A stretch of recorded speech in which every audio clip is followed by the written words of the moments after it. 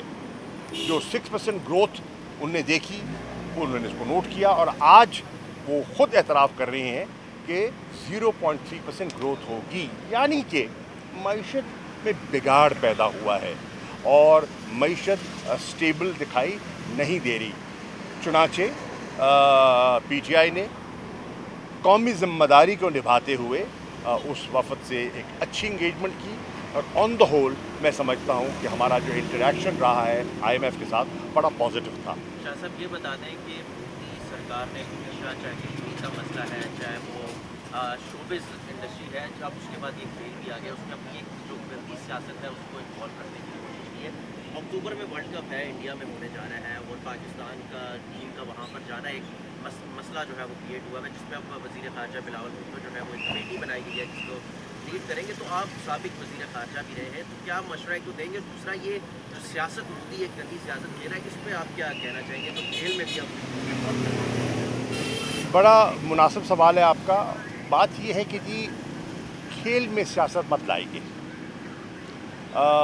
World cup ایک بہت important tournament ہے اور دنیا کی نظریں لگی ہوئی ہیں، اور بر صغیر میں کروڑوں شائقین ہیں جو کرکٹ میں دلچسپی رکھتے ہیں۔ پاکستان کی سوچ ہمیشہ تعمیری رہی ہے۔ ہندوستان دیگر معاملات میں اگر یہاں آ سکتا ہے، اسپورٹس میں آ سکتا ہے، تو کرکٹ میں ہچکچاہٹ کیوں؟ یہ سوچنے کی بات ہے۔ بلاول بھٹو زرداری کی سربراہی میں کمیٹی بنائی ہے، فیصلہ وزیر اعظم نے کرنا ہے، لیکن مجھے تو لگتا ہے کہ فیصلہ تقریباً ہوا ہے۔ ایک جسے کہتے ہیں نا، ایک اشک شوئی ضرور کی جائے گی، لیکن فیصلہ مجھے واضح دکھائی دے رہا ہے۔ لیکن ہندوستان کو ایسا نہیں کرنا چاہیے۔ اسی طرح مجھے یہ بھی دیکھ کر تعجب ہوا کہ اس وقت جو ٹویٹر نے گلگت بلتستان کو ہندوستان کا پہ شمار کر دیا، اس پہ مجھے حیرانی ہوئی ہے. اگر کوئی ایکسیس کرنا چاہے تو وہ مقبوضہ کشمیر اس کا بیس بنتا ہے. میں اس پر چاہوں گا کہ اس کا نوٹس لے، فارن آفس نوٹس لے، وزیر خارجہ اس کا نوٹس لے اور بتائے کہ پاکستان نے اور دفتر خارجہ نے اس پر کیا پوزیشن دی ہے. Thank you.